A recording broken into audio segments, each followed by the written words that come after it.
প্রবল বেগে ঝড় বৃষ্টি এবং প্রচণ্ড তুফান হচ্ছিল। এতটা ভয়াবহ অবস্থা যে কোনো ব্যক্তি তার বাসায় আসা মেহমানকে আপ্যায়ন করবে তো দূরে থাক, বাসায় ঢুকে বসার ব্যবস্থাও করে দিতে পারবে না। অথচ হাতিম তাই তার বাসায় আসা রোম রাজ্যের অতিথিদের যথাসম্ভব সম্মানের সহিত আপ্যায়ন করেছেন, ঘরে বসতে দিয়েছেন, দাওয়াত রক্ষা করার সকল ব্যবস্থা নিয়েছেন। এমন ঝড়ের রাতে তিনি সবার জন্য পোলাও মাংসের ব্যবস্থা করেছেন। এত মজাদার খাবারের আয়োজন দেখে এরা সবাই তো অবাক। সবাই বেশ পেট পুরে খাবার দাবার গ্রহণ করে রাতের বেলা আরাম করে ঘুমিয়ে পড়ল।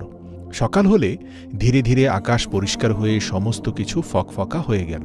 এবার রোম থেকে আসা উজির হাতিম তাইয়ের কাছে গিয়ে জানালো সে আসলে কেন এখানে এসেছে। সে বলল, দেখুন জনাব হাতিম তাই, রোমের বাদশার আপনার ঘোড়া খুবই পছন্দ হয়ে নিয়ে যাব। কথা শুনে হাতিম তাই দুঃখ প্রকাশ করলেন এবং বললেন, বলেন কি, জোর করে নিয়ে যাওয়ার তো প্রশ্নই আসে না, আমি আপনাদেরকে দিয়ে দেব। কিন্তু আফসোস হচ্ছে যদি তাই হয়ে থাকে তবে আপনারা আমাকে রাতেই জানালেন না কেন? এখন তো সেই ঘোড়া আর দেওয়া সম্ভব নয়। আমার ঘোড়া তো আর বেঁচে নেই। রাতে এমন ঝড়ের কারণে কোথাও থেকে খাবারের ব্যবস্থা করা সম্ভব ছিল না, তাই আমি আমার ঘোড়াকে জবাই করে তার মাংস দিয়েই আপনাদের আপ্যায়ন করেছি। হাতিম তাইয়ের এহেন মেহমানদারির কথা শুনে শুধু উজির ও তার সাথের লোকেরাই অবাক হয়নি, বাদশাহ জানতে পেরে তিনি নিজেও অবাক হয়েছেন।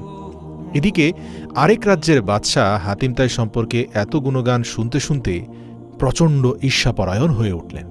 কারণ তার মনে হয়েছে হাতিম তাইয়ের চেয়ে তার সম্মান ও মর্যাদা অনেকাংশে কম, আর হাতিম তাই যতদিন বেঁচে থাকবে ততদিন সে তার প্রাপ্য সম্মান প্রজাদের কাছ থেকে পাবে না। সেজন্য সে এক লোককে ভাড়া করে হাতিম তাইকে হত্যা করার জন্য মোটা অঙ্কের উপহার দিয়েছিল। সেই লোকটিকে বিষাক্ত তীর ও তলোয়ার সহিত পাঠিয়ে দেওয়া হল হাতিম তাইয়ের লোকালয়ে।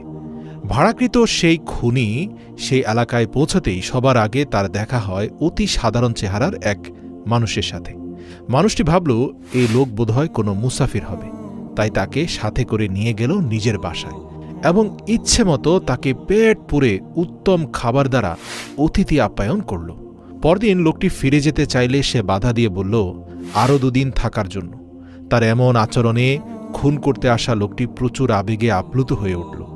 তবু তার যে কাজ আছে তা তাকে করতেই হবে। অতিথিপরায়ণ সেই লোক মুসাফিরকে জিজ্ঞেস করল, তোমার কি কাজ আছে, আমাকে বলো, আমি তোমাকে সাহায্য করতে পারি। বলে দুজনে বাসা থেকে বের হলো এবং পথিমধ্যে সে ভাড়াটি খুনি জিজ্ঞেস করল, আচ্ছা ভাই, তোমাকে আমার অত্যন্ত আপন মনে হয়। তুমি না জেনে না চিনে আমাকে এত ভালোবাসা আর আপ্যায়ন করলে। শেষমেশ আমাকে একটা সাহায্য করো, সেটা হলো যে এই এলাকায় হাতিম তাই আসলে কে? আমি তাকে খুঁজতে এসেছি, কারণ অমুক রাজ্যের বাদশাহ মোটা অঙ্কের বিনিময়ে আমাকে হাতিম তাইকে হত্যা করতে পাঠিয়েছেন। হত্যা করে হাতিম তাইয়ের মাথা নিয়ে যেতে না পারলে আমি অর্থটা পাব না। তার কথা শুনে মানুষটি বলল, আমি হাতিম তাই, তুমি আমাকে এখানেই হত্যা করো, নয়তো কেউ দেখে নিলে তুমি বিপদে পড়ে যেতে পারো। হাতিম তাইয়ের মুখে এমন কথা শুনে লোকটি লজ্জায় মাথা নুয়ে ফেলল। এরপর তার কাছে থাকা তীর ও তলোয়ারটি দূরে ছুঁড়ে ফেলে দিয়ে হাতিম তাইয়ের পায়ের উপরে পড়ে কাঁদতে শুরু করে দিল। একবার এক হুজুর তার বয়ানে বললেন, এক লোক গিয়েছিল হজরত মোহাম্মদ সাল্লাল্লাহু আলাইহি ওয়াসাল্লামের কাছে মধু চাইতে। মোহাম্মদ সাল্লাল্লাহু আলাইহি ওয়াসাল্লাম তাকে ওসমান রাদিয়াল্লাহু এর নিকট যাওয়ার নির্দেশ দেন। লোকটি ওসমান রাদিয়াল্লাহু এর কাছে গেলে দেখতে পান সেখানে উটের পিঠে করে বস্তায় করে শস্য আনা নেওয়া করা হচ্ছে। সেই বস্তারই মুখ খুলে গিয়ে কিছু শস্য পড়ে যায়। এতে ওসমান রাদিয়াল্লাহু রেগে যান, তার লোকদের উপরে শস্য নষ্ট হচ্ছে বলে কিছুটা বকাঝকা করেন। এমন দৃশ্য দেখে লোকটি ফিরে যান নবী সাল্লাল্লাহু আলাইহি সাল্লামের কাছে এবং পুনরায় মধুর জন্য অনুরোধ করেন। এইবারও নবীজি তাকে ওসমান রাদিয়াল্লাহু এর কাছে যাওয়ার নির্দেশ দেন। এতে লোকটি উটের পিঠ থেকে শস্য পড়ে যাওয়ার ঘটনাটি জানায় নবীজিকে। তবুও নবীজি তাকে ওসমান রাদিয়াল্লাহু এর কাছেই যাওয়ার নির্দেশ দেন। অজ্ঞতা না চাওয়া সত্ত্বেও সে ওসমান রাদিয়াল্লাহু এর কাছে গিয়ে মধু চায়। ওসমান রাদিয়াল্লাহু তার লোককে বললেন, মধু দেওয়ার জন্য লোকটি কি কোনো বড় ধরনের পাত্র এনেছে? সে লোকটি বলল, আমি তো পাত্র আনিনি। তখন ওসমান রাদিয়াল্লাহু তার কর্মচারীদেরকে দিয়ে তাকে পুরো পাত্রের মধু দিয়ে দিতে চায়, কিন্তু লোকটি বলে, আমি তো শারীরিকভাবে দুর্বল, আপনার এখানে কম হলেও 15 থেকে 20 কেজির উপরে মধু আছে।